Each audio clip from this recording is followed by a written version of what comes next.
Zeitgeist. Zeitgeist and my personal theory is that we need to find new systems of economies right away. A lot of people would even go so far as say we live in an anti-economy. How on earth are we going to get things accomplished when everything requires capital? And this person is one of the a personal hero to me in the way that he speaks about creating a new economy from within the current economy. And after that, we will have a brief presentation by Tam, another personal hero of mine. I'm going to have a lot of heroes here for the night, so you're not going to stop here tonight.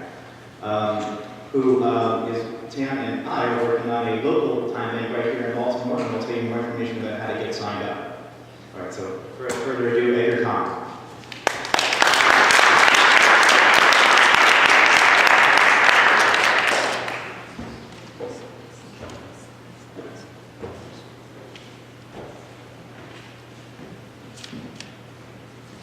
Hello there.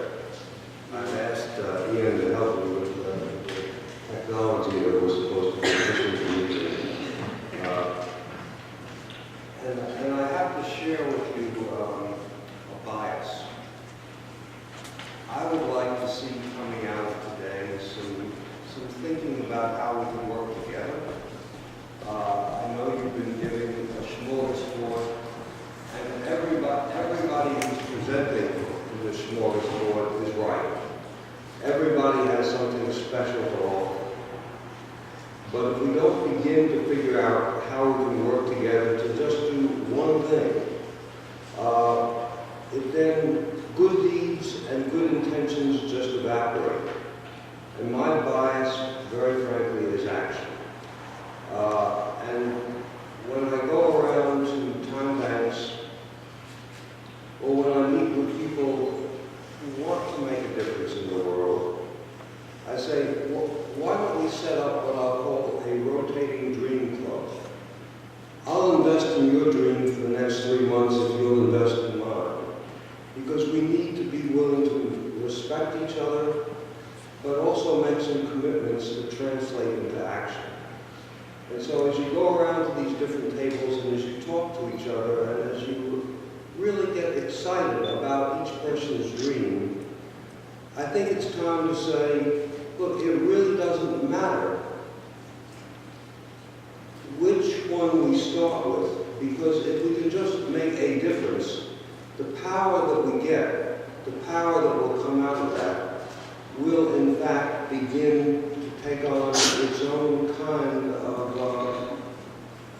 really exponential force. And so I wanted to say that really before I got started, because you don't have anything much simpler than 1 hour equals 1 time credit or 1 time dollar. 1 equals 1 is pretty manageable math. And yet, while I've done a good number of things, there's nothing that I have done that has taken me this much time or this kind of commitment. I've spent now 30 years telling people that 1 equals 1. You would think that that message might have sunk in a little bit faster. And maybe I don't pronounce it right, but nonetheless, why is that so difficult to understand? And if we underlying that is in fact an economic theory. If we go to the next slide. Yeah, great. Because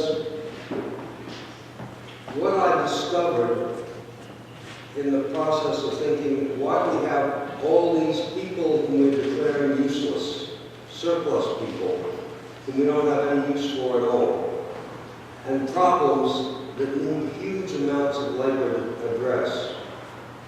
And why can't we put the two together? And in the process, I discovered the existence of an economy that's not on the map. It's called family, neighborhood, households, community, friendships, civil society. It doesn't operate primarily on money. It may take a thin stream of money just for the sandwiches and just for get-togethers. And it doesn't do anything that the economists consider to be significant. It just raises children, makes neighborhoods vibrant and safe, takes care of the elderly, turns out people for elections, holds officials accountable, fights for social justice, maybe keeps the planet sustainable, but nothing important, you understand. And so that none of the activities that this economy does really get reflected in the GDP until something goes really bad. So that if you really dump toxic waste and then you spend a lot of money cleaning it up, that's growth. If a lot of people commit crimes because they're desperate or because they never got a chance, then you can build prisons, and that costs a lot of money, and then you got to staff them, and that's growth. If you got a lot of kids who aren't learning how to read and they drop out of school and they're in the school-to-prison pipeline, well then you can have a whole industry of remedial teachers, and then you can have dropout programs, and then you can begin to build an industry that fixes the problems that could have been fixed in the beginning if that other economy was actually working. It was actually raising kids and making neighborhoods safe and getting people to care about each other. And so part of what I looked at when I looked at the activity of that economy was even various Nobel Prize winners like Gary Becker or a McCarthy genius, Nancy Folger, estimate that at least 40% of all productive work is not even measured in the GDP. If you're driving toward a place and 40% of your map is torn off, your chances of getting there are sort of diminished. And so we're proceeding on economic pathways with roughly 40% of the map of what's in fact available to us, and probably a lot more simply not there. They estimated that 1.9 trillion, this is some years back, of the value of the household work in the U.S. This was in 1998, was equal 25% of the whole gross domestic product. And when they estimated, and this is back in 1997, the figure now is 450 billion, goes into the unpaid labor provided by families, neighbors, kinfolk, and friends that keeps people out of nursing homes, That's not a minor economy that is not on the charts and that we're not really thinking about how do we begin to mobilize it or tap it. I call it the core economy, and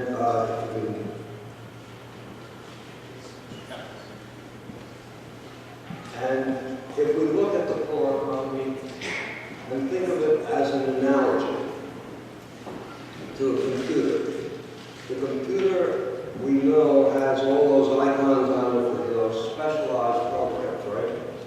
And they're very powerful and they have a lot of functions, but we know underlying that is an operating system. That operating system goes down, nothing works. Well, we've got an operating system called the core economy that isn't working. The core economy is not raising the kids because we're too busy sending all the parents off to work for parents. The core economy, no matter how many police we have, neighborhoods aren't safe. There was a $53 million study that looked at different neighborhoods in Chicago.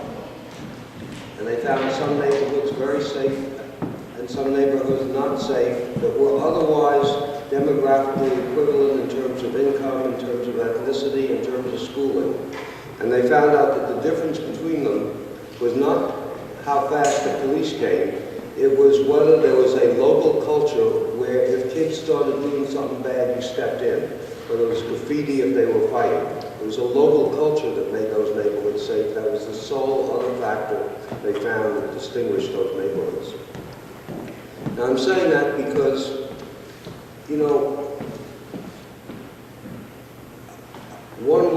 explaining this to you is we have been outsourcing what it means to be a human being to the monetary economy, and that includes good people, the human service professionals, the folks who have dedicated their lives to trying to make a difference, and who think that maybe it would be nice if they could eat and pay the bills. So they're not the enemy, but we have, in effect, simply contracted out to the politicians to run democracy, to the police to keep us safe, to the doctors to make us healthy, to the teachers to educate our kids, to the social workers and the psychiatrists to fix our heads and to fix our families. And maybe we ought to begin reclaiming some of that territory and understanding and asking ourselves, how do we do that? And that's what I thought time banking could begin to do, could begin to function and build for us a new kind of extended family. Because whatever used to exist in families are not what they used to be. My late wife was African American, and I learned from her extended family what family meant. And so that when we brought home bacon fat from college, that was made into soap that I took back that took care of soap and shaving needs and other needs. When we brought home other things, everything got used and used again and used again. But that was the grandmother who raised me, because the mother was a beautician, and somebody had to do her hair, but the beautician didn't have time to do the hair because she was too busy during the Depression feeding the family. All I'm saying is that we need to create a new kind of extended family, and what we have found in doing that is that we've got to really rewrite the algorithms in that operating system. Because if we're going to be honest, the old operating system functioned reasonably well from hidden labor exacted from the subordination of women, the exploitation of minorities, the exploitation of immigrants, and to some degree the exploitation of the elderly. And so that operating system is one that we don't want to go back to, at least most of us. And the question is, what does a new operating system look like? And how do we begin to really rewrite those algorithms as an economic system, and then how do we create a currency that can be a tool to advance that? And so the first principle is a principle that I call assets. And the premise is that the real wealth of this society is its people, and that every human being can be a builder and a contributor. Think now of your resume. I don't think that 5% of you is on that resume. Think for a second. How many of you put on your resume that you know how to tie your shoes? Anybody? Not a whole lot of folks. Hands go up. Okay. Well, but there's a preschooler who could benefit from that. My first year law students are going into schools, Washington, D.C., citywide, only 40% of third graders are reading at third grade level when they go into fourth grade, which means you get from grades 1 to 3 to learn how to read.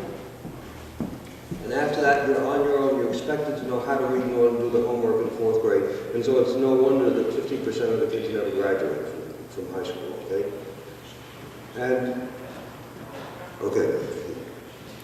And so what my students are doing is they're not going in to tutor the third graders. They're going in to enlist a whole other teaching force that exists. They're called 5th and 6th graders. And you know, they know the alphabet. And if 40% of them can read, those 40% can be teaching the kids in 1st and 2nd grade. And my breakthrough discovery, which was that younger kids will do almost anything to get the attention and praise of an older kid. They'll even show how smart they are. They'll even learn.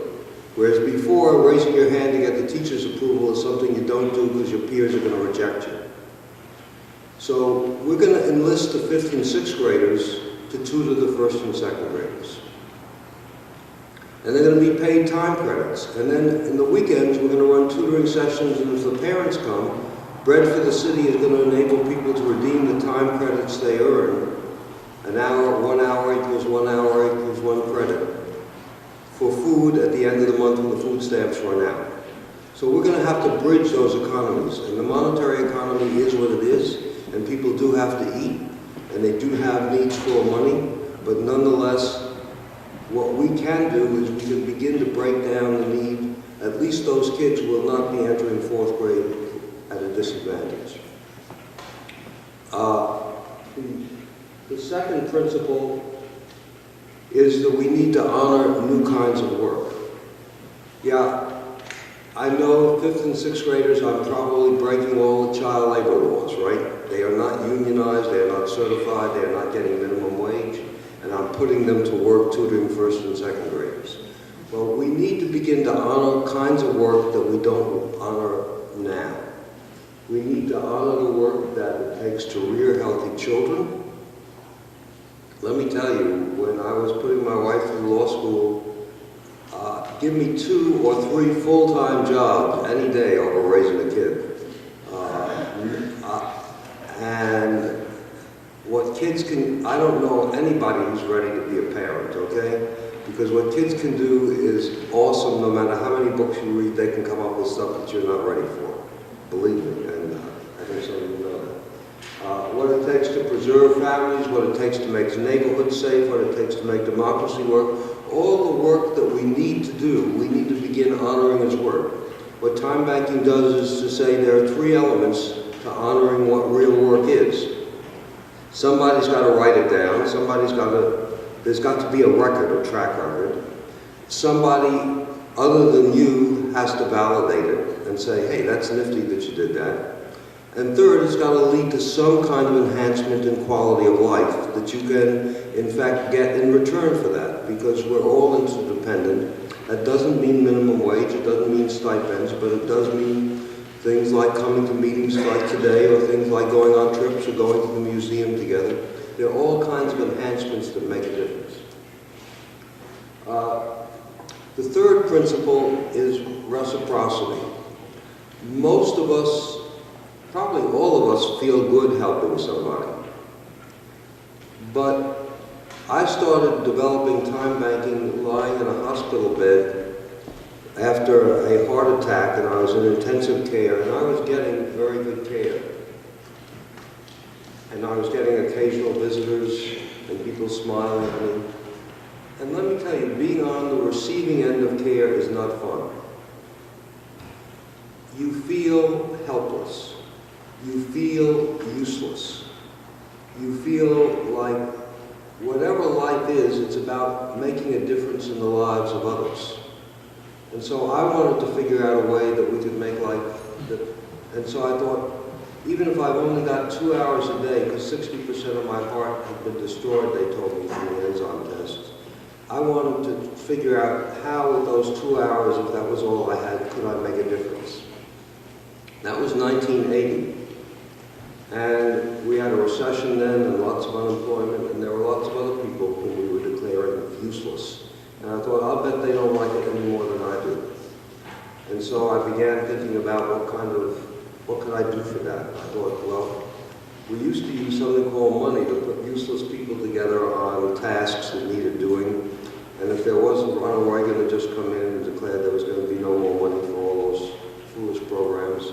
So I thought, why can't we invent a new kind of money? This was before frequent flyer miles and before all the other things you've seen.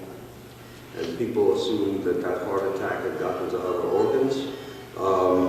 But nonetheless, I persisted, and there is now time banking going in 34 countries and in 40 states here in the United States, with thousands of people generating hundreds of thousands, in fact millions of hours of mutual help rebuilding community. Now, when I say that, I say giving back, asking people to give back, to pay it forward, not to the person who helped them, but to somebody else, is something we need to unleash. I'm now working with the folks in legal services, because when I was in the Kennedy and Johnson administrations, I helped to launch and form the whole legal service program. We serve in the legal service program over 2 million clients. Why don't we ask them to pay it forward by helping somebody else? And so that's what I'm doing and in Oregon, the first legal aid program in the country is asking its clients to join a time bank to help somebody else. And some of them are helping other clients, but some of them are dealing with battered horses, to the best of my knowledge. They are not clients of legal services, but nonetheless, they're making a difference in building community and dealing with what it takes to live in the kind of world they want to leave for their kids. And I think that we need to say, not how can I help you, but how can we help each other? We need that mutuality, and we need to build that. And so we need to build in our helping efforts a request to the person, whom can you help? Whom can you talk to? Whom can you say? Whom can you be part of? What can you be part of? Because I need what you can do in your world as badly as you may need what I can do in my world. And I teach my law students, look, I know the law. I can keep a person from being evicted by invoking the housing code, but that will not necessarily make their neighborhood a neighborhood that I'd want to walk in at night. So I need what they can do in their world to build the kind of community that we're all safe in together. And I think we need to understand that the only way we're going to get there is not by what we do, but by what we set in motion and ask other people to do. The next principle is the principle that you started off with, which is we're all interdependent. That's the principle of a system. It's called social capital, it's called community, it's called interdependence. But in fact, none of us exist alone. And none of us, people talk about pulling yourself up by your own bootstraps. Well, to the best of my knowledge, I arrived in this world 9 months in debt, and I've been going downhill ever since. And I think that if we understand that none of us make it by ourselves alone, that we all need each other, we need to find ways that we can make that can be experienced as part of a social network, like the one that's forming in this room, like the one that could emerge from this room. But that's a powerful kind of a network, that's a powerful kind of community, and it could have a vibrant force of its own if it doesn't disappear when you walk out the door, if you begin to find ways to make it cohere. And the last principle I came to later on because I realized that the more we do, the more there's likelihood that people will dump more on us, but that doesn't mean that the government is off the hook. And I don't want people to say, well, we don't need any of those programs, we don't need the collective efforts of ourselves and of taxpayers to make a difference. And we need to amplify the voices of people who are not heard, the unborn, future generations, and for that matter, those from whom we inherit the systems and the institutions. They tried to create some things. We have some weird little doctrines that I, as a lawyer, think are important, like the First Amendment, like due process, like free speech, freedom of religion. I think we need to preserve some basics, and so I think that part of the people who work to create that and fashion that, we're part of, their voices need to be heard too, is what we think about. So that, for instance, in Washington, D.C., just to give an illustration, youth, when I read that 54% of all African American males in D.C. between the ages of 18 and 35 were either in prison, parole, probation, or a warrant was out for their arrest, I went to the chief judge and I said, congratulations, you're running the best feeder system for the adult prison system in the nation. You're really running one hell of a so-called juvenile justice system. So he said, well, Edgar, what do you think we should do? And I said, well, let me share with you another breakthrough discovery I've made. It's that kids don't listen to adults. I know that I'm the first person to ever discover that too, but you might give it some thought. And so he authorized me to work to set up a youth court where kids who were arrested for nonviolent crimes, that is with guns and assault rifles or with large amounts of drugs, minor amounts of drugs, simple assaults that occur in the school, all of the minor offenses, a lot disorderly conduct, trespass, truancy, all of those minor offenses. This youth court that we've now formed has jurisdiction, and it means that teenagers are the jurors, and they decide the fate, and they have the authority to impose a sentence on a youth who's referred to them, who comes before them in the courthouses every other Saturday. And they sentence them to community service, to payback, to restitution, to an apology, to curfew, sometimes to life skills courses, but they also sentence them to jury duty, so that 90% or more of the jurors are now former offenders who are dealing with kids who did just what they did. And I think that part of what and so when I got together with those jurors, I said, what do we do next? They said, well, we'd like to take on some big problems. I said, what's a big problem? They said, drugs. And I said, okay. So we formed a youth grand jury, and they indicted the mayor, and they indicted the drug agency for not doing anything for kids or talking to kids. I'm saying that we can begin to find ways to make the kinds of system change that we need. It's partly a matter of a currency and a medium of exchange that puts untapped capacity together with unmet need. It's partly a way of understanding that we need to take exception to the way the market works, and the particular exception that I take to the way the market works is something called price. Price defines value according to money, which means if it's scarce, the price is high. If it's abundant, the price is cheaper. If it's really abundant, it's worthless. So we've got a pricing system in money that devalues every universal that defines us as a human being. Every capacity that we have and that we share, our willingness to come to each other's rescue, to care for each other, to teach each other, to stand up for democracy, all of those capacities we have devalued. They're universal, so they're worthless. And the reason I created Timebanking, where all hours were equal, was I thought we needed a system, an economic system, that honored what it meant to be a human being. You know, we have figures whom we respect.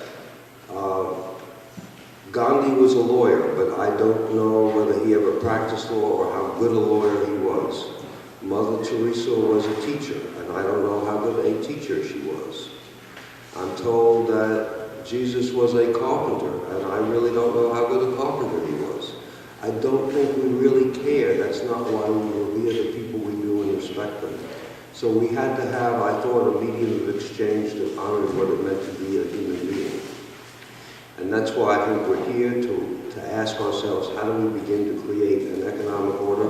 Not one that will replace money, but one that will balance all money, which deals with scarcity, with those other qualities that are universals, that are not about scarcity, but are actually how we ask ourselves, why are we here, and what kind of a world do we want to leave behind? I don't like monologues, and I've gone on too long, but I just wanted to share that with you, and would be happy to talk to you about that and respond to questions.